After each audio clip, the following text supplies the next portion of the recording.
How do you think cybersecurity will look post-Brexit? I think ultimately it'll look pretty much the same. We were just talking on the panel, and the conversation swerved quite quickly away from Brexit to just general issues that we have with the industry. Brexit itself, I don't think, will have a specific impact outside of maybe core critical infrastructure, MOD, that kind of thing. 95+% of industry is just going to carry on doing its own thing as it has done before, using whatever threat feeds and relationships and law enforcement it needs to, as it always has done. So if Brexit's not going to be a problem, where are the threats? Well, the threats are international. The threats come from everywhere. So just because we leave Europe doesn't mean that we suddenly don't get any threats from Europe.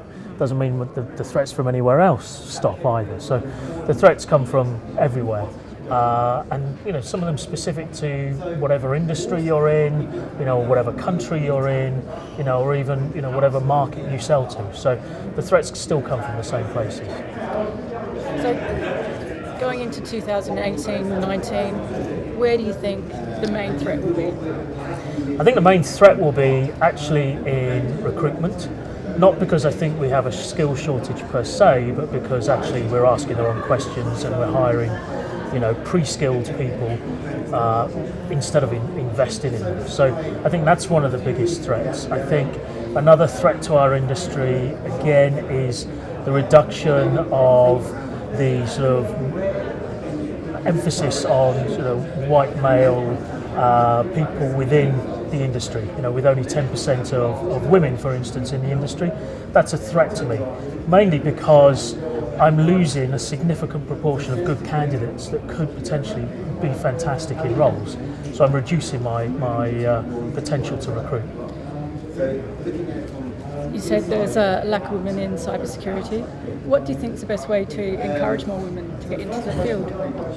Well, I think for a start, we should stop looking for CISP, CISM, all these qualifications, etc., and start actually appealing for values and passion, and start looking in alternative areas for people to hire. So engaging with community events, community security events, actually engaging with universities and other places of education, that might feed into cybersecurity industries, but also other industries as well.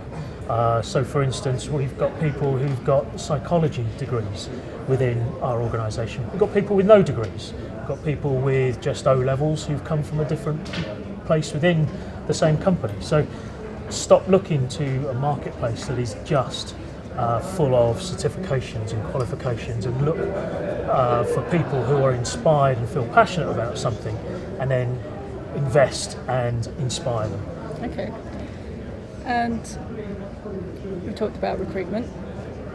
What other problems do you see in cybersecurity which we could be potentially unprepared for in 2018 and 2019?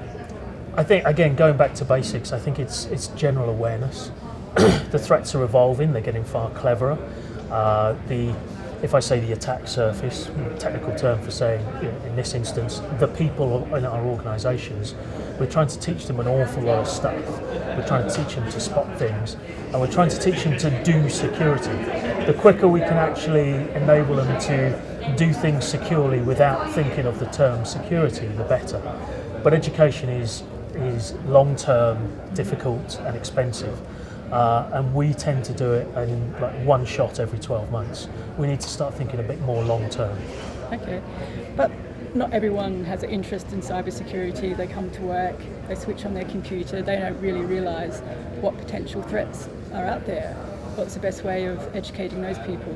But if you turn the analogy around, not many people are particularly interested in how the locks on their houses work. Not many people are concerned about how the key fobs for their cars work or things like that. As long as they leave their house, they lock it automatically. They get out of their car, they lock it automatically. It's a part of the nature, it's a part of what they do. And that's how we need to do it. That's when I say take the word security out of what they do, it means that they're not thinking of it as an extra step, they're thinking of it as this is just the way we do things.